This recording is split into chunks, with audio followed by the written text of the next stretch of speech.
Hello, I'm Oliver Colling, and this is my 70s TV childhood.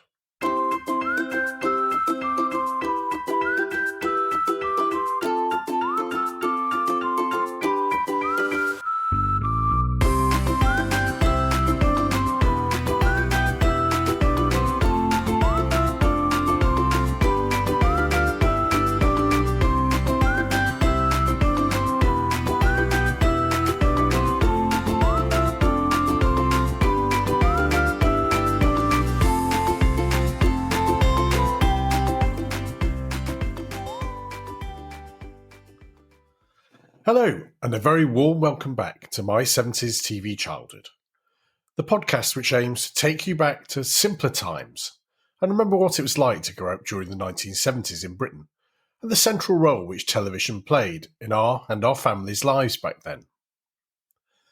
As always, thanks for your comments and emails. I've said it before and no doubt will say it again, that I'm always really moved by how many people get in touch and share their memories. It's really good to know that I'm by no means the only one that looks back on their 70s childhood with real warmth and affection.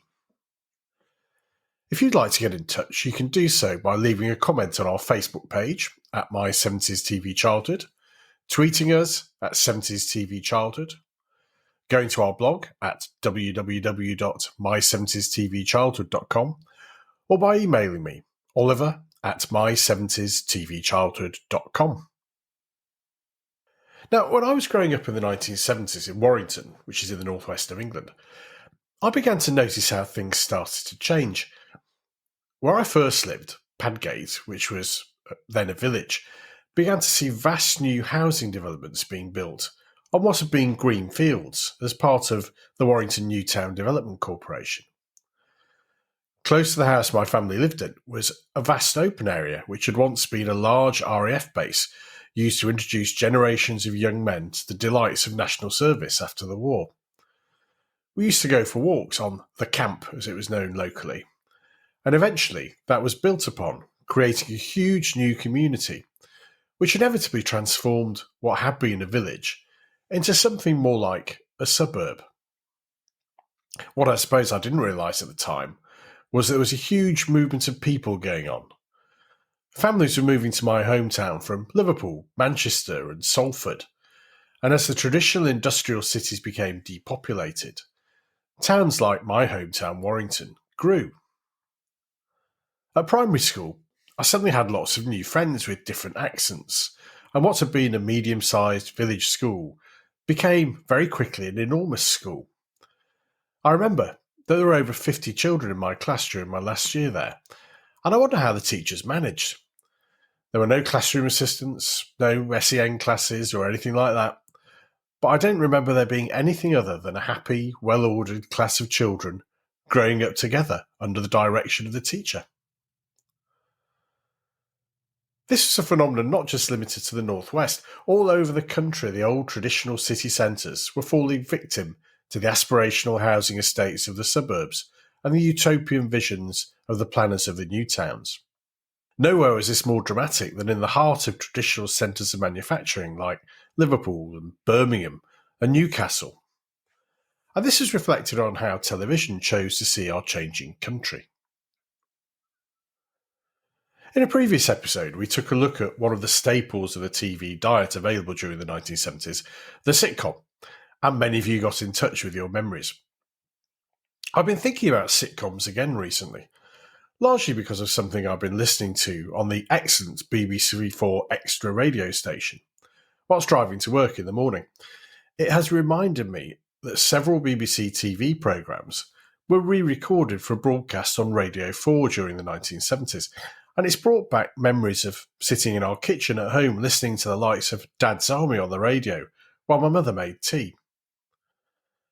I suppose it made sense to use the same scripts and actors again to broaden the reach of the programmes, but it wasn't Dad's Army that I've been listening to. Oh no. It's one of my favourite comedy shows of the 1970s, which I'm very pleased to say has stood the test of time very well. It also deals with some of the issues we were just talking about of that time of change, of cities in decline, populations moving out to live in new housing estates, and a whole new sort of social aspiration to do better than previous generations. So let's go back to Newcastle in the early 1970s and see how two old mates, Terry and Bob, are facing up to life in their 30s.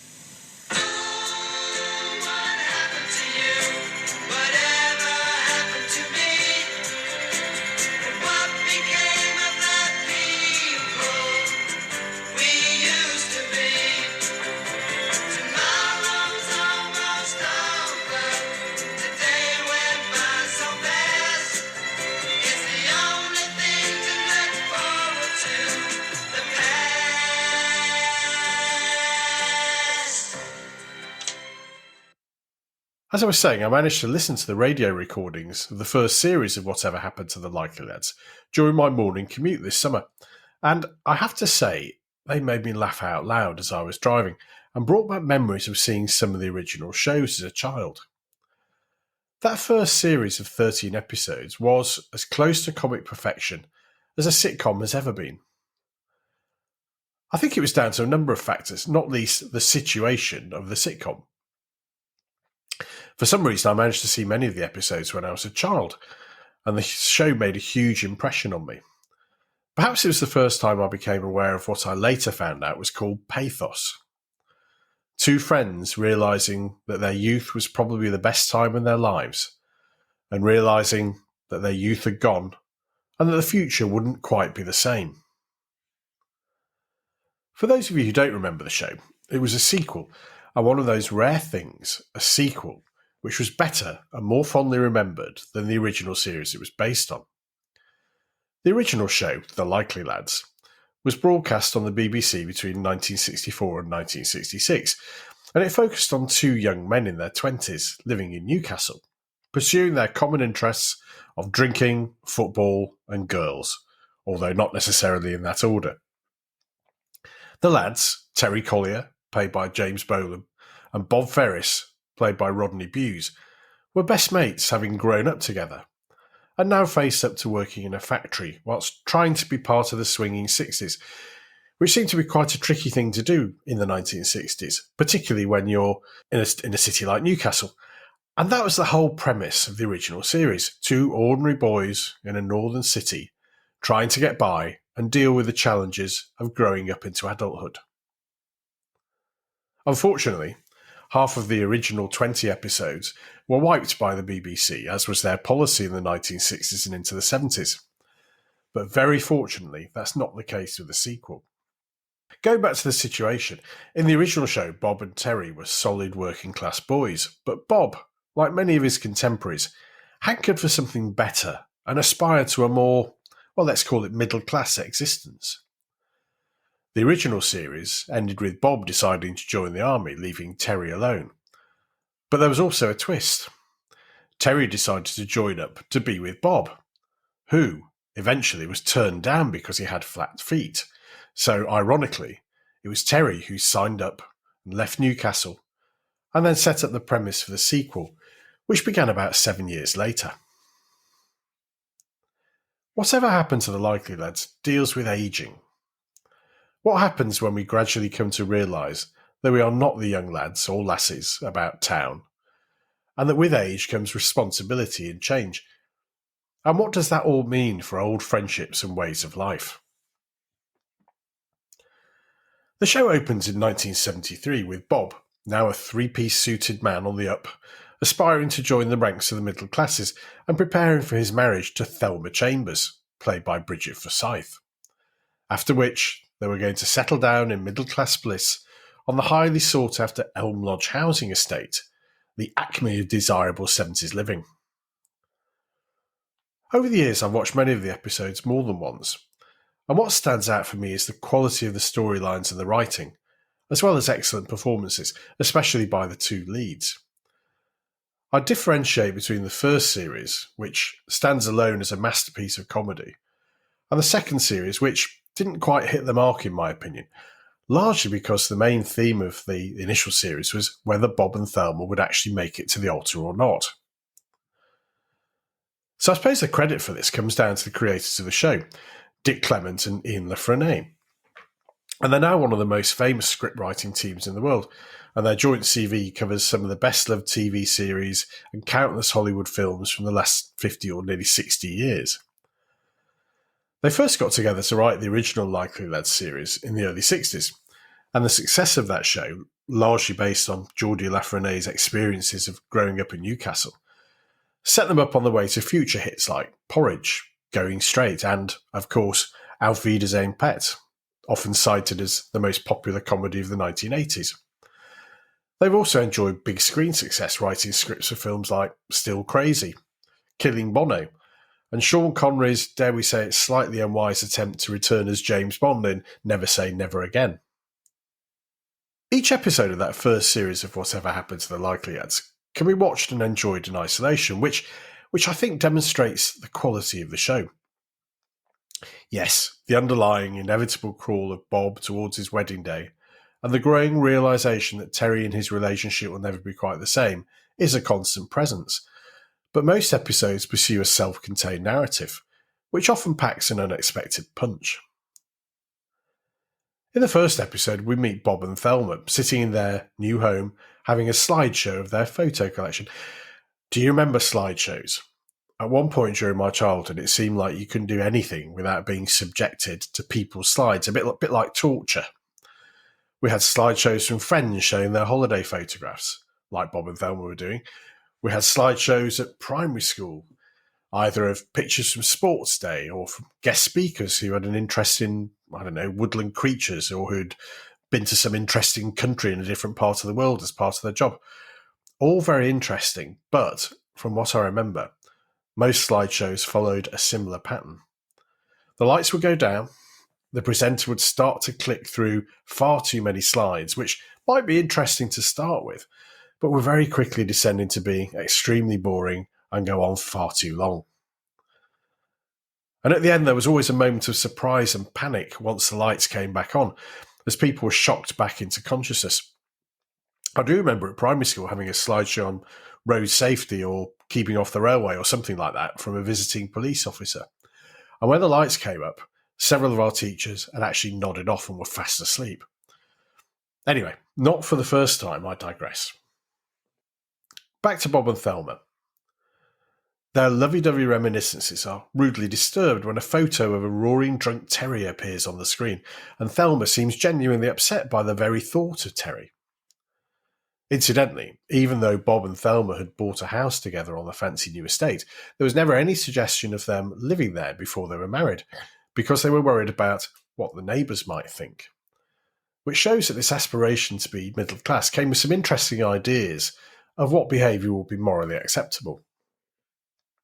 Anyway, the next day Bob has to go to London on a business trip, and after a visit to a Soho strip club, a very 1970s plot device I must say, where he narrowly avoids meeting Terry, he ends up on the train and, in a nice plot device, ends up sitting in a train carriage with an unknown stranger who he can't see because the lights have failed.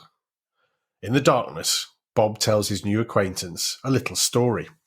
How far are you going? Newcastle. Oh, for God's sake, sit down. We ought to be black and blue by the time we get there. Are you from up that way? Near there. I've been back for ages. Just come out of the army. Oh, aye. Enjoy it. Got a lot out of it. Aye, I nearly went in once. Could have done a lot worse. Actually, there's a funny story attached to it. See, I had this mate. Well, my best mate, you know. Very close. Anyway, a few years back, I decided it might be a good idea to join the services, get away for a bit. See something of the world, so I signed on. But when I went away, this mate of mine, he couldn't take it. He went to pieces. He couldn't function without me. I suppose it's like losing your right arm.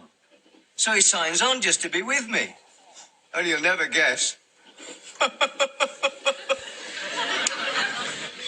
He gets in, and I get discharged, flat feet.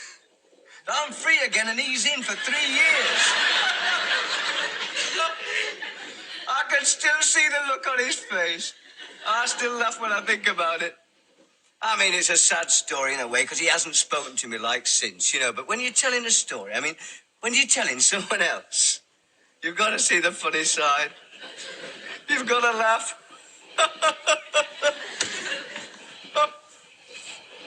You bastard. Terry. You rotten bastard. You've got to laugh, haven't you? You've got to see the funny side. You've got to laugh at the fact that your best mate missed the most important years of his life. It is a joke.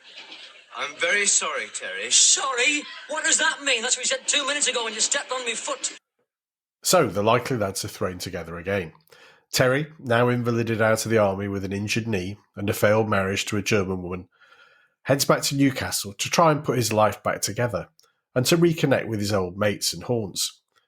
But the reality is the city has changed and his mates have largely moved on, and many of his old haunts have been demolished to make way for the estates of the future. In his early 30s, all he has to look forward to, as the theme tune says, is the past.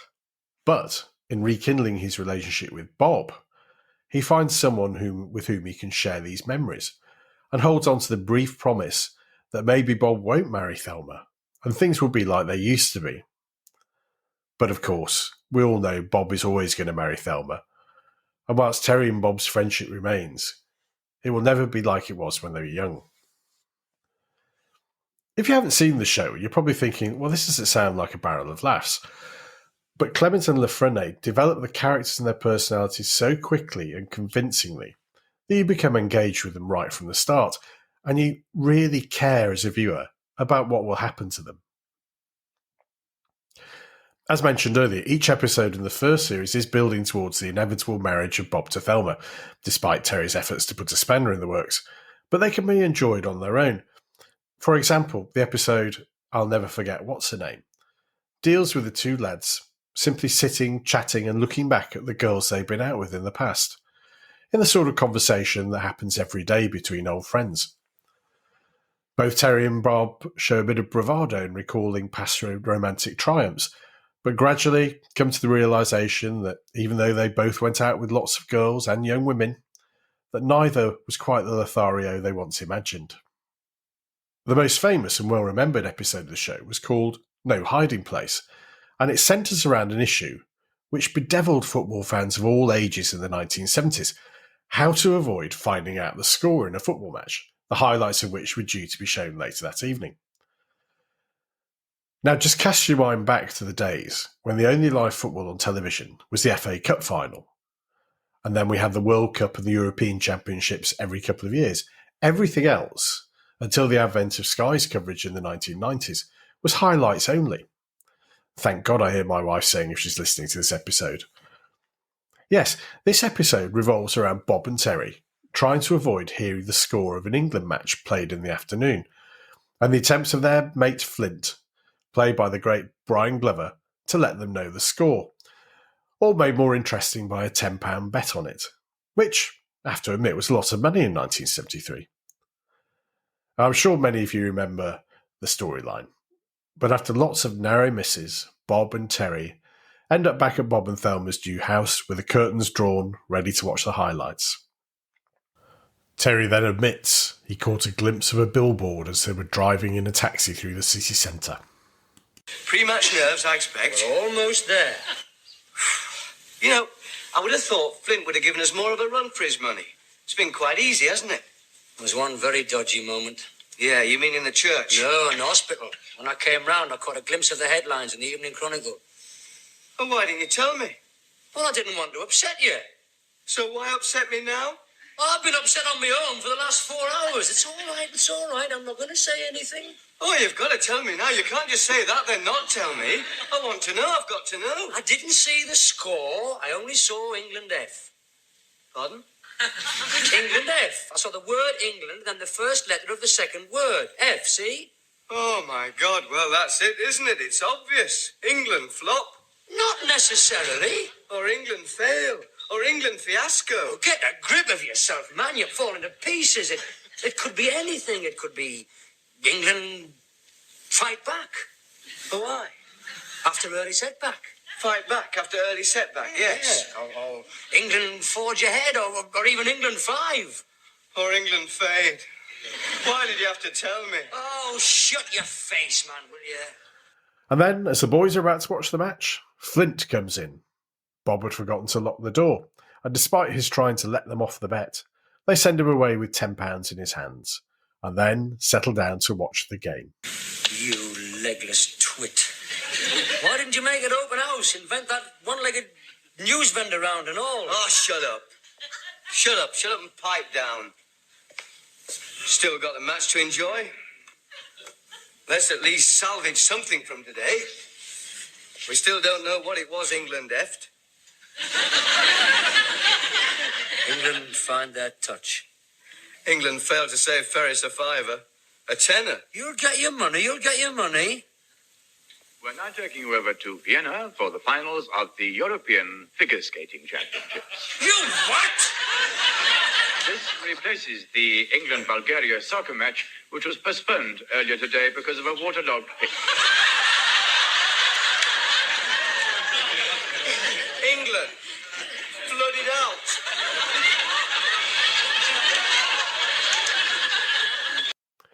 Pure comedy gold. Simple, but so effective. And this episode has been repeated again and again, and it was even remade by Ant and Dec of all people, as a tribute to the original Geordie Likely lads. So, eventually, after lots of scrapes, several doubts expressed by Bob, and lots of fond reminiscing for times gone by, the wedding day comes around, and Bob and Thelma finally marry, with Terry as Bob's best man, replacing the never-seen Frank Clark, Bob's original choice. Life, it feels, will never be the same again for anyone, and Bob and Terry share a farewell moment as the newlyweds head off to Norway for their skiing honeymoon. I did it. Aye. I did it. Home and dry. Thanks. I didn't do anything. Right. Thanks for not doing anything. Listen, mate, you had a hard time, didn't I? About this marriage. Putting it down and putting you off. And he wasn't taking any notice of me. What I'm trying to say is that, well, you've done the right thing getting married, and all the best, kidder. Cheers, Terry. Perhaps one day you and you too. May I have your attention, please? Will passengers on flight 638 for Oslo please proceed through Channel B? I will. As you call. Right. It's funny, you and me, like, end of End of the line. end of an era. Aye, but different people now. Different scene. Old days and old ways. Gone forever. All in the past. Can't turn the clock back. Be wrong to try. End of an era. Nothing's going to be the same again. What day did you get back? Tuesday week. Tuesday? There's a dart match that night against the Fat Oaks. Is that great? I'll pick you up at 8. Smashing. As I've already said, the second series didn't quite hit the same mark, and the less said about the feature film version, the better. During the 1970s, it seemed to be compulsory for all successful sitcoms to be made into films, so as well as movie versions of On the Buses, Bless This House, and even, God help us, Love Thy Neighbour, we got a Likely Lads film spin-off. It was also rumoured that Rodney Bewes and James Bolam fell out towards the end of their screen partnership, and if that's true, I think that's a real shame. Their chemistry on screen was so genuine and authentic that you really believed they were lifelong best mates, and that's why we cared about them. James Bolam went on to become a big star of 1970s British TV, landing the starring role of Jack Ford in When the Boat Comes In, or When the Boat Comes In, as it was named by me and my friends. The Depression-era saga of mining, poverty and fishing in South Shields, or somewhere else, I can't remember the name of it, that was a sort of stand-in for South Shields, was a landmark piece of 70s TV and probably deserves an episode of this podcast in its own right, so let me think about that. Further success followed for him in Only When I Laugh, the Beiderbecke tapes, and ultimately in everyone's favourite retired coppers drama, New Tricks. As for Rodney Bewes, The Likely Lads was, I think it's fair to say, the pinnacle of his career, and he's still known by most people as Bob Ferris, and I do hope he was happy with that. For Dick Clement and Ian Frenais, whatever happened to the Likely Lads was just the start of a golden period in their careers, and as they were finishing the second series of the show, they were about to launch another sitcom, this time based around life in a prison, HMP Slade, featuring the adventures of an old lag, Norman Stanley Fletcher. Now, who'd ever be interested in something like that?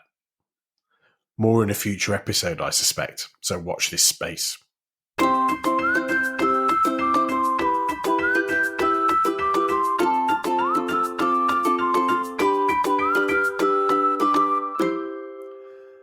Well, that's all we've got time for now. I hope you've enjoyed getting to know Bob and Terry again. If you'd like to share your thoughts on this or on anything else we've covered in this or our previous 50-odd episodes, you can do so on our blog at www.my70stvchildhood.com. Leave a comment on our Facebook page at My70sTVChildhood. Tweet at 70stvchildhood, or you can just email me, Oliver, at my70stvchildhood.com. Take care, look after yourself, and join us again soon for more from My 70s TV Childhood.